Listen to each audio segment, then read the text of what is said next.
যে অত্যাচার চলছে বাংলাদেশের উপরে, সেটা বোধহয় বাংলাদেশ আর বেশি দিন নিতে পারবে না। হয় গৃহযুদ্ধ হবে, হয় আর্মি টিকে থাকবে, না হয় সাধারণ মানুষের কাছে আসবে। এবং বিএনপি এই মুহূর্তে তাদের নিদ্রা ভঙ্গের মহাকার হওয়া উচিত, এবং একসাথে বাংলাদেশের এই রক্ষার আন্দোলনে, এই নির্বাচিত ভাবে দেওয়া রক্ষার আন্দোলনে, যেটা গোপালগঞ্জে হচ্ছে, সেটা কিছুদিন পরে তারেক জিয়াকে তো দেশে আসতে দেওয়া হচ্ছে না, 1 বছর হয়ে গেল। সো সবাইকে সজাগ হতে হবে, এবং আর্মির ভিতরে যে পাল্টা কু হওয়ার সম্ভাবনা, সেটা আমি একেবারে নাচক করে দিচ্ছি না, কিন্তু ভেরিফাইড না। ধন্যবাদ। বাংলাদেশে আমেরিকান যে রাষ্ট্রদূত বা এম্বাসি, তারা ডয়চে ভেলের একটা নিউজ শেয়ার করে তাদের ফেসবুকে।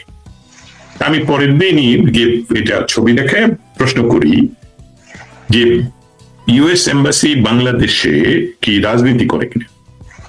কারণ যদি তারা রাজনীতি না করে, তাহলে আমার সংবাদ তারা শেয়ার করে না, তারা ডয়চে ভেলের সংবাদ শেয়ার করলো কেন? গোপালগঞ্জে যে ঘটনাটা এখন ঘটছে বা 16 তারিখ থেকে, সেটা হলো গণহত্যা এই কারণে, কারণ গোপালগঞ্জ বাসীর উপর আক্রমণ চালানো হচ্ছে সশস্ত্র বাহিনী। শুধু বাংলাদেশের বিমান বাহিনী ছাড়া বাংলাদেশের যত বাহিনী রয়েছে তারা উপস্থিত, এখনো উপস্থিত, দিন রাত চলে নৌপথে তারা উপস্থিত। এখন মনে হয় তারা বিমান পথে তারা উপস্থিত থেকে ঘুরিয়ে দিবে গোপালগঞ্জকে। কারণ গোপালগঞ্জ কি বাংলাদেশের বিচ্ছিন্ন কোনো অংশ? বাংলাদেশের সেনাবাহিনীর মৌলিক কাজ বা হলো, তাদের শপথ হলো যে আমরা বহিঃশত্রুর আক্রমণ থেকে 18 কোটি মানুষকে রক্ষা করব। বাংলাদেশের অংশই তো গোপালগঞ্জ। তাহলে আপনারা একটি রাজনৈতিক দলের, যেই রাজনৈতিক দল এখনো পর্যন্ত বাংলাদেশে প্রতিষ্ঠিত নয়, এমনকি নিবন্ধিত নয়, সেই রাজনৈতিক দলের কতিপয় অশিক্ষিত মূর্খ, রাজনৈতিক মূর্খ, তুলনায় অজ্ঞ, এই ধরনের কয়েকজন ডাকাতকে আপনারা সামনে পিছনে সাজোয়া যান ব্যবহার করে, যে সাজোয়া যান যুদ্ধে ব্যবহৃত হয়, সেই সাজোয়া যান ব্যবহার করে আপনারা তাদেরকে গোপালগঞ্জ, মার্চ টু গোপালগঞ্জে নিয়ে গেলেন। তারা সারা দেশে করছে পদযাত্রা, তারা এখানে মিলিটেন্ট ওয়ার্ড ইউজ করে যে মার্চ টু গোপালগঞ্জে যাচ্ছে। এটা তো উগ্রবাদ। এটাকে আপনারা বাংলাদেশ সেনাবাহিনী আপনারা শুধু সাপোর্ট করছেন না, তাদের পক্ষ নিয়ে সেদিন সাধারণ মানুষের উপর গুলি চালালেন। গুলি চালানোর ভিডিও ফুটেজ, আমরা মন গড়া কথা বলছি না, সেই ভিডিও ফুটেজ আপনারা আল জাজিরার যে ছবি আমরা দেখতে পেলাম, এই ছবিটা আসলে অন্য কারো কাছ থেকে আমরা পাইনি, আল জাজিরার কাছ থেকে ট্যাঙ্ক দিয়ে যেভাবে চতুর্দিকে আগুন, এটা তো আমরা বৈরুতে এরকম দেখছি না, আমরা যেটা দেখতে পাচ্ছি গাজাতে এরকম দেখতে পাচ্ছি। হ্যাঁ, আমরা এই যে গোপালগঞ্জকে যে একটি গাজাতে রূপান্তরিত করলো ডক্টর ইউনূসের তো এই মেটিকুলাসলি ডিজাইন সরকার, কিন্তু এখন যে কথাটা বলছিলাম যে আমরা কি মরিয়া প্রমাণ করি জীবিত ছিলাম না, আর প্রমাণের প্রয়োজন নেই, আর এসিড টেস্টের প্রয়োজন নেই, যে এই বাংলাদেশের ক্ষমতার পরিবর্তনের মৌলিক কারিগর ঠিকাদার বাংলাদেশ। আর কোন টেস্টের প্রয়োজন নেই। তো কারণ 3 তারিখে আপনারা ডিজাইনের অংশ হিসেবে কাজ করেছেন। আপনারা বাংলাদেশের তৎকালীন সরকারের রাজনৈতিক উইংকে বলেছেন যে আপনারা রাস্তায় 5 তারিখে আসবেন না, তাতে গুলা হবে, দুই পক্ষের মারামারি হবে, এটা আমরা চাই না, আমরা তাদেরকে কন্ট্রোল করতে পারবো। তারপরে তাদেরকে রাস্তায় ছেড়ে দিয়ে আপনি কি করলেন? সারা বাংলাদেশে আর্মি নামিয়ে দিয়ে সব একমাত্র প্রতিপক্ষ তৈরি করলেন আর আওয়ামী লীগ এবং ছাত্রলীগ, যুবলীগ, এবং তাদের বাড়িতে হানা দিচ্ছেন, তাদেরকে হত্যা করছেন, যেসবগুলোর হাজার হাজার ডকুমেন্ট আমাদের কাছে আছে। তারপরেও আবার আপনি ওয়াকার সাহেব 2 বার এসে বললেন নোমর, হ্যাঁ, এনাফ ইজ এনাফ। এসবগুলো কিন্তু সবই হলো যাতে করে কোন ধরনের প্রতিরোধ গড়ে তুলতে না পারে আওয়ামী লীগ সেটা বিশ্বাস করে গেছে, বাংলাদেশের জনগণ সেটা বিশ্বাস করে গেছে। কিন্তু আপনারা যে আসলে কুমির, আসলে শেয়াল, আসলে ধূর্ত, এবং সেটার প্রমাণ আপনার ধৈর্যের বাঁধ আপনাদেরই ভেঙে গেল যখন জনগণ রাস্তায় নেমে আসলো। বিশ্লেষণটা করে দিই, নিবন্ধিত থাকুক আর না থাকুক, বাংলাদেশের প্রচলিত আইন মেনে তারা বাংলাদেশের প্রত্যেকটি অঞ্চলেই তারা তাদের প্রচার করবে। এটা মৌলিক স্বাধীনতা, যদিও বাংলাদেশ আওয়ামী লীগের এই মৌলিক স্বাধীনতাকে তারা সরকারি, আমাদের কোন সরকারি দল নেই, তাহলে সরকারের সমস্ত প্রোটোকল আপনারা কিভাবে দেন এই পার্টির এই কয়েকজন মানুষকে? এবং তারা এখন সিচুয়েশনটা আরেকভাবে বিশ্লেষণ, তারা গেল সেখানে পদযাত্রা সব জায়গায়, এখানে মিলিটেন্ট ওয়ার্ড ইউজ করে তারা গেল এখানে মার্চ টু গোপালগঞ্জ, এবং তাদের নেতারা বুলডোজার কোথায় পাওয়া যায় এবং কোথায় সবগুলো কন্ট্রাক্ট করলো, এবং সেখানে নেতাদের যখন পৌঁছতে পারলো না তখন আর্মির সাহায্যে তারা পৌঁছলো। পৌঁছার পর স্টেজে উঠে যখন তারা জাতির পিতার উপর তারা অকথ্য ভাষায় কথা বলছে, তখন চতুর্দিক থেকে কারণ ওনাদের মিটিং এ ছিল তাদের গুন্ডা পান্ডা যে সকলগুলো বাংলাদেশের চেহারা দেখা যায় না, তারা তাদের হাতে ককটেল, চতুর্দিক থেকে মানুষ তাদেরকে আক্রমণ করে তাদের মিটিং ভণ্ডুল করে দেয়। সেখানে কোথাও তো কোনো পুলিশকে আক্রমণ করতে দেখিনি, সেখানে তো কোনো আর্মিকে আক্রমণ করতে দেখিনি, সেখানে কোনো আর্মির সাথে তো সংঘর্ষ হয়নি। অতএব আর্মি কেন গুলি করবে? আপনারা না বলেছিলেন যে তারা ডিসিশন নিয়েছেন জনগণের উপর তারা গুলি করবেন না, তাহলে এরা কি জনগণ নয়? এই যে জনগণের উপর আর্মি গুলি করবে না, এখন তার গুলি করছে একটা নির্দিষ্ট গোষ্ঠীর উপর নির্দিষ্ট জায়গায় এবং চতুর্দিকে কভার করবে। অতএব এই এনক্লেভটা বাংলাদেশের অংশ কি নয়? এখানে তো আসলে এটা গণহত্যা হচ্ছে। এই গণহত্যা নতুন সময়ে এখন পৃথিবীব্যাপী এই গণহত্যা যে সেখানে সংগঠিত হচ্ছে, আমার আর আপনার এই মুহূর্তে শক্তি নেই সেখানকে প্রতিহত করার। একমাত্র শক্তি তারা জনগণ, যেমন জনগণ খুব ফুসে উঠেছে, সেখানে আর্মিকে সরাসরি নিয়োগ দেওয়া হলো। আর্মি আসলে আর্মি এই ক্ষমতাটা পাকিস্তানি স্টাইলে ব্যবহার করছে, যে আমরা বঙ্গবন্ধুর নেতৃত্বে দেশ স্বাধীন হওয়ার পর বাংলাদেশ আর্মি দুইবার ক্ষমতা দখল করলো, কিন্তু জনগণের আন্দোলনে তারা থাকতে পারলো না, পাকিস্তানি স্টাইলে দেশ চালাতে পারলো না। এখন এটা পুরাপুরি হলো পাকিস্তানি একটা প্রজেক্ট, যে পাকিস্তান যেভাবে তার 47 সনে জন্মের পর থেকে আজ পর্যন্ত সেখানে ইমরানকে নিয়ে আসে, আরেকজনকে নিয়ে আসে, এখন আরেকজনকে নিয়ে আসে, তাদেরকে 5 বছর কভার করতে দেয় না, তাদেরকে একটা নির্বাচনের মাধ্যমে নির্বাচিত করে ক্ষমতায় বসে এবং তাদের কথা চলে। সেই একই প্রজেক্ট বাংলাদেশে এই আর্মি কায়েম করছে, কারণ এটা এই প্রোডাক্ট, এই পুরো আর্মিটাই এখন জামাত নিয়ন্ত্রিত। বা জামাত যদি আপনারা কেউ বলেন আমি রাজনৈতিক কথা বলছি, ভুলে যান, জামাত জঙ্গিবাদ নিয়ন্ত্রিত। যেই জঙ্গিবাদের সাথে হলো বাঙালির সার্বভৌমত্ব, আমাদের 4 স্তম্ভ, আমাদের ধর্ম নিরপেক্ষতা, এই সকল গুলো না 71 শেখ মুজিবের বাড়ি তুমি ভাঙবে কেন? না হলে তুমি কারণ তোমার রাজনীতি যদি হয় ক্ষমতার রাজনীতি, তাহলে অবশ্যই তুমি যেরকম শেখ হাসিনার বিরোধী, অবশ্যই আমরা দেখতে পাচ্ছি এখন বিএনপি বিরোধী। I have no problem with that, nobody has any problem with that. কিন্তু খবর কি হলো, 71 মুছে দিতে হবে, সব 71 ভেঙে দিচ্ছে বঙ্গবন্ধুর বিরুদ্ধে তোমাদের কথা থাকার তো কোনো কারণ নেই। অতএব এই কারণটা হলো এই আর্মি, তারা এই গুলো অসভ্য ছেলেকে সামনে রেখে তারা ক্ষমতার পরিপক্ক থাকতে চায়, যেটা কভার আপ করতে চায়। একটা বিষয় হলো যে পাকিস্তানি স্টাইলে আর্মি ক্ষমতায় থাকবে। আমি একটু এই জায়গায় আমি একটু আপনাকে সম্পর্কে একটু প্রশ্ন করতে চাই। আপনি যেটি বললেন যে বাংলাদেশ সেনাবাহিনীর মধ্যে সবার মধ্যে একটি ধারণা যে বাংলাদেশ সেনাবাহিনীর এখন খুব শক্ত একটি অংশ আছে জামাতপন্থী, পাকিস্তানপন্থী, এবং আপনি যাদেরকে জঙ্গি বললেন। কিন্তু সেনাবাহিনীর মধ্যে কি মুক্তিযুদ্ধের পক্ষের, 72-এর সংবিধানের পক্ষের, বঙ্গবন্ধুর আদর্শের কেউ নেই? তাদের রক্ত কি একটু গরম হয় না, বা তাদের গায়েও কি এগুলো লাগে না? এটা আপনি কিভাবে ব্যাখ্যা করবেন? এটা রাজনৈতিক একটা ব্যাখ্যা বিশ্লেষণ আছে। সেটা হলো যে আপনি জানেন যে 5ই অগস্ট যেভাবে মেটিকুলাসলি ডিজাইন, এটা যেহেতু আর্মির ভিতর থেকে ঘটেছে, আর্মি এটা ঘটানোর আগে প্রো বাংলাদেশের যে বিষয়গুলো আছে নিশ্চয়ই তারা বিভিন্নভাবে হয় বিভাজিত করে রেখেছে, অথবা ম্যাক্সিমামদেরকে আইসোলেট করেছে, বা ম্যাক্সিমামদেরকে তাদের আন্ডারে কোনো কমান্ড বিহীন করে রেখেছে, হয়তো ইনস্টিটিউশনাল অমুক তমুক করে রেখেছে। এটা আমার ধারণা থেকে বলছি, তবে এই ধারণাই সত্য। এটা আমার অনেকের সাথে আমি আলাপ করে দিয়েছি। কিছু কথা এখানে বলা উচিত। ঢাকা ক্যান্টনমেন্টের ভিতরে একটি ক্লাব রয়েছে, নাম হলো RAWA, রাভা ক্লাব বলে। রাভা ক্লাব হলো রিটায়ার্ড আর্মি অফিসারদের ওয়েলফেয়ার অ্যাসোসিয়েশন। এই জিনিসটা হলো সমস্ত ষড়যন্ত্রের মূল আড্ডাখানা। কারণ এখানে যত রিটায়ার্ড, বাংলাদেশ জন্মের পর শেখ হাসিনা সরকার চেষ্টা করেছিলেন প্রো বাংলাদেশ আর্মি তৈরি করার জন্য, সেটা তো ফেল করলো। অতএব ওই আগের রিটায়ার্ড যে আর্মি গুলো রয়েছে, অফিসার গুলো রয়েছে, তারা এখানে বসে ষড়যন্ত্র তৈরি করে, এবং তারা কিন্তু এটা inside of this cantonment. So এটাকে যদি যতক্ষণ না পর্যন্ত সরিয়ে দেওয়া যায়, ঘুরিয়ে দেওয়া যায় না, ততক্ষণ পর্যন্ত এখানে খুব শক্তিশালী ভাবেই এটা বসে আছে। আরেকটা বিষয় বলি, DOHS, মহাখালী DOHS কিন্তু ক্যান্টনমেন্টের ভিতরের অংশে। মিরপুর বা অন্য জায়গায় যেরকম ক্যান্টনমেন্টের ভিতরে না, বা সাভারে, এটা কিন্তু ডিওএইচএস ক্যান্টনমেন্টের ভিতরে। তার অর্থ হলো এটা বাইরে দিয়ে ওটাতে যাওয়া যায়, এটার ভিতর থেকে ক্যান্টনমেন্টে যাওয়া যায়। এবং এখানে এখানে সেই যে এক্স আর্মি অফিসাররা এখানে বসে ষড়যন্ত্র করে। আপনারা এটা দেখেছেন যে 5ই অগস্টের আগে কিভাবে তারা রাস্তায় নেমে এসেছে এবং এখনো পর্যন্ত প্রোঅ্যাক্টিভ, তারপরে আবার প্রেস ক্লাবে তারা ইয়ে করছে। সো এই বিষয়গুলো ষড়যন্ত্রের অংশ হিসাবে 71-এর পক্ষে, বাংলাদেশের পক্ষে তাদেরকে আসলে মাইনরিটি করে ফেলা হয়েছে। তাদেরকে হয়তো বা অন্যান্য ভাবে, যেটা আমরা বাইরে থেকে, আমরা নন সিভিলিয়ানরা তেমন ইনফরমেশন জানি না। তবে আমরা যে সকল আমাদের তো যারা ইনফর্ম করেন তাদের কাছ থেকে আমরা যতটুকু বুঝতে পারি, জানতে পারি, সেটা হলো যে আর্মির ভিতরে স্পেশালি সৈনিকদের মাঝে একটা বিশেষ পরিবর্তন হয়েছে। সেই পরিবর্তনটা বলি, আগে এই কথাগুলো সেন্সিটিভ হিসেবে আমরা অ্যাভয়েড করতাম।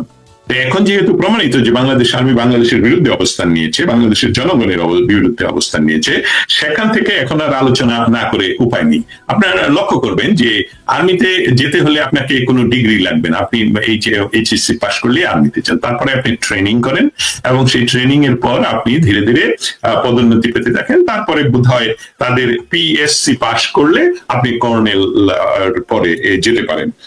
সেসবগুলো কোনো ডিগ্রি নয়। অতএব আপনার জ্ঞানের পরিধি, মানে এটা এই আলোচনাটা আজকে কেন আনলাম সেটা আমি বলি। যে আলোচনাটা আনলাম এই জন্যে যে এই যে যারা গত 15 বছরে বিভিন্ন মাদ্রাসাগুলো থেকে এইচএসসি সমপরিমাণের হয়ে গেল, তাদের কিন্তু একটা বিরাট বাহিনী এই অফিসার লেভেলে ঢুকে পড়ে, ইন্টারমিডিয়েট পাশ হলেই তো ঢুকে পড়ে। এবং তাদের ব্রেইন, আমি আপনাকে একটা জানি, first time ever in the world maybe, যে আমি কিন্তু এই যে কি জানি বলে এইচএসবিসি বোর্ড, মানে যেখানে আর্মি আপনি অফিসার হিসেবে যেতে হলে ট্রেনিং এর আগে 3 দিন থাকতে হয় ওই যে ফাইনাল ইয়ার জন্য, আমি সেখানে পর্যন্ত গিয়েছিলাম। আর অর্থ হলো এসএসবি কে একটা বোর্ড, মানে আপনি পরীক্ষা টরীক্ষা পাস টাস করে তারপর ফাইনালি ওইখানে ক্যান্টনমেন্টের ভিতরে 3 দিন থাকতে হয়। আমি সেখানে উপস্থিত ছিলাম, মানে আমি সেখানে ছিলাম। তারপর ফাইনাল ভাইভাতে আমাকে বাদ দিয়ে দেওয়া হয়। আচ্ছা, এখন ঘটনা হলো যে সেখানে আমি এটা তুললাম এই কারণে, সেখানে ওইখান থেকে আমি তুলনা করতে পারি। আমরা তখন আসলে পৃথিবীর কোনো জ্ঞান আমাদের নেই। আমরা তখন এক একজন ধর্মধারী মানুষ, কারণ আমি মুসলমান, আরেকজন হিন্দু, এটা আমার কাছে প্রকট। আমাকে মানুষ হতে হলে একাডেমিতে যেতে হবে, তাই না? একাডেমির মানে একাডেমির মাটিতে আপনাকে গড়াগড়ি করতে হবে, একাডেমিতে গিয়ে ক্লাস করতে হবে, পড়তে হবে, দ্যাট ইজ ডিফারেন্ট। একাডেমিতে একটা ব্যক্তি গেলে, এই জন্য অক্সফোর্ড ইজ এ ক্যাম্পাস, এই জন্য ঢাকাকে প্রাচ্যের অক্সফোর্ড বলা হতো, যে এখানে একটা ক্যাম্পাস। আপনি ক্যাম্পাসে এখানে চর্চা হবে, মানুষ তৈরির চর্চা হবে, এখানে জ্ঞান চর্চা যেরকম হবে সেরকম মানবিকতার চর্চা হবে।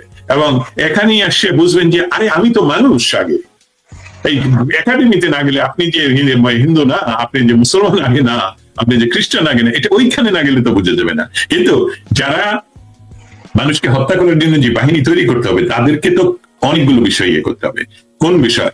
যে তোমার জীবনের বিনিময়ে এই দেশ বেঁচে থাকবে, এই ট্রেনিং তোমাকে দেয়। তোমার জীবনের বিনিময়ে তুমি এখানে কিছু না বললে পরপারে পাবে, এই ধরনের বিভিন্ন। তারপরে তাদেরকে ড্রাগ দেওয়া হয়, যেসবগুলো সারা পৃথিবীতে আমরা ইতিমধ্যে জানি। এই যে একটা শ্রেণী গত 15 বছরে আমার মনে হচ্ছে যে ঢুকে গেল অফিসার লেভেলে, তারা তো কর্নেল লেভেলের নিচ পর্যন্ত, এবং দে আর ফ্যানাটিক। তারা বাংলাদেশকে মনে করে এটা মুসলমানের দেশ, এবং পাকিস্তানকে তারা পাকিস্তান মনে করে। শব্দটা আলাদা করতে হবে, পাকিস্তান। এবং পাকিস্তানকে, এই বঙ্গবন্ধু পাকিস্তান ভেঙে দিয়েছে, কত বড় অপরাধ ধর্মীয় ভাবে।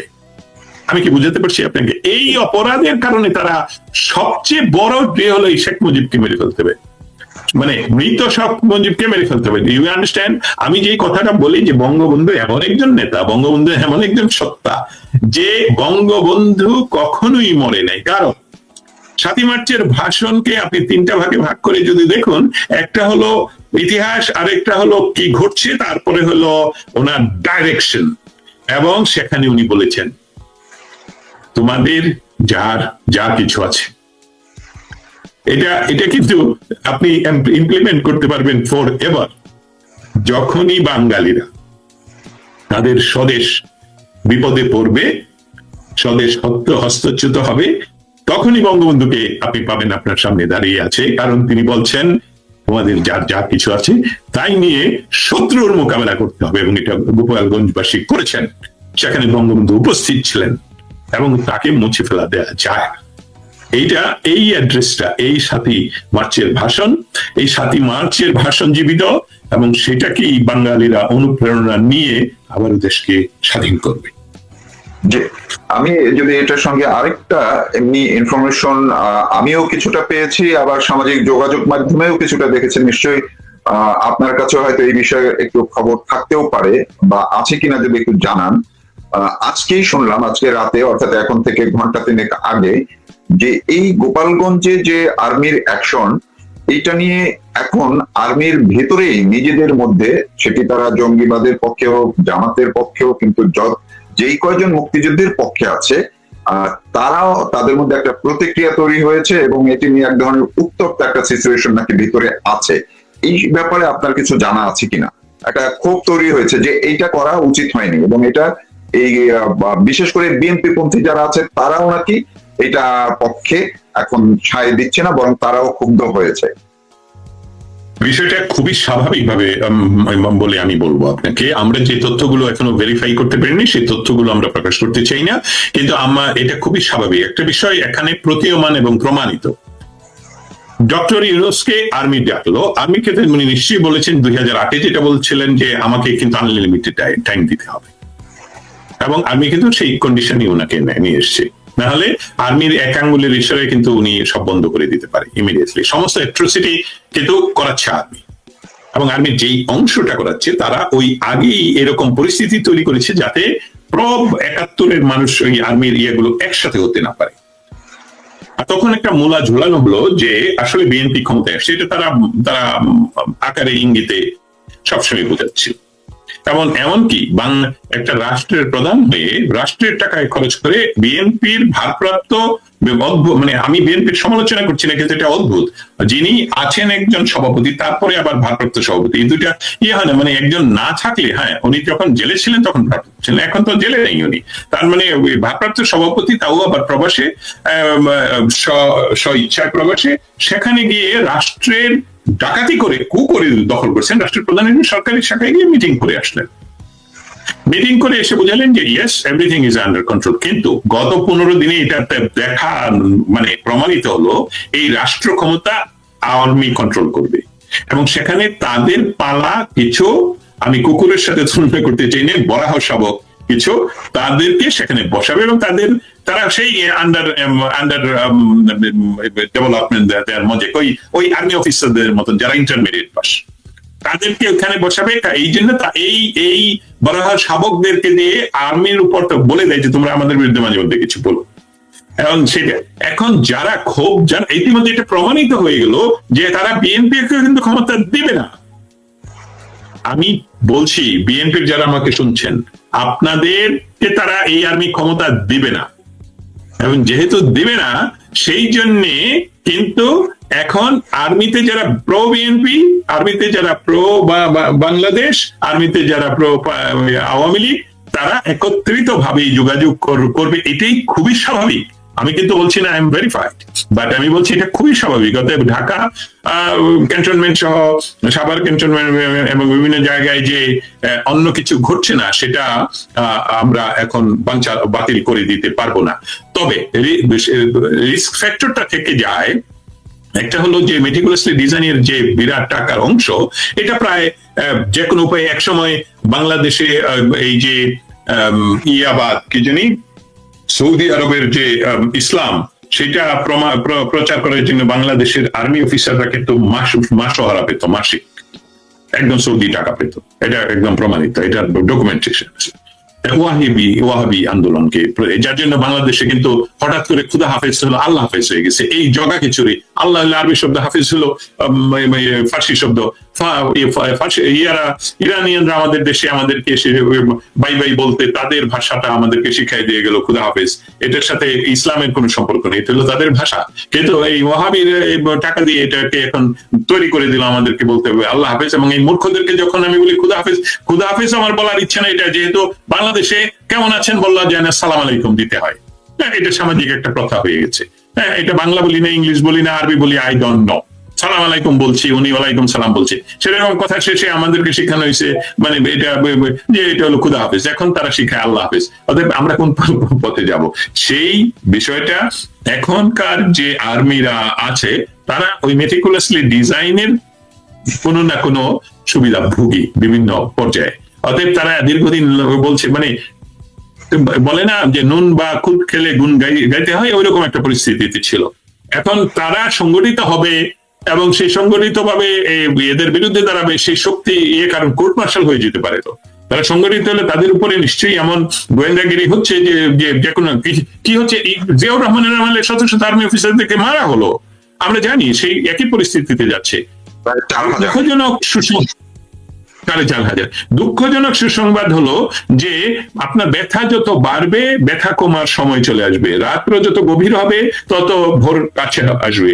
বাংলাদেশে এখনো মনে হচ্ছে যে 12 মাস ধরে যে অত্যাচার চলছে বাংলাদেশের উপরে, সেটা বোধহয় বাংলাদেশ আর বেশি দিন নিতে পারবে না। হয় গৃহযুদ্ধ হবে, হয় আর্মি টিকে থাকবে, না হয় সাধারণ মানুষের কাছে আসবে। এবং বিএনপি এই মুহূর্তে তাদের নিদ্রা ভঙ্গের মহাকার হওয়া উচিত এবং একসাথে বাংলাদেশের এই রক্ষার আন্দোলনে, এই নির্বাচিত ভাবে দেওয়া রক্ষার আন্দোলনে, যেটা গোপালগঞ্জে হচ্ছে সেটা কিছুদিন পরে তারেক জিয়াকে তো দেশে আসতে দেওয়া হচ্ছে না, 1 বছর হয়ে গেল। সো সবাইকে সজাগ হতে হবে এবং আর্মির ভিতরে যে পাল্টা কু হওয়ার সম্ভাবনা সেটা আমি একেবারে নাচক করে দিচ্ছি না, কিন্তু ভেরিফাইড না। ধন্যবাদ। আপনার বর্তমান কর্মস্থলের সঙ্গে সেটা যুক্ত।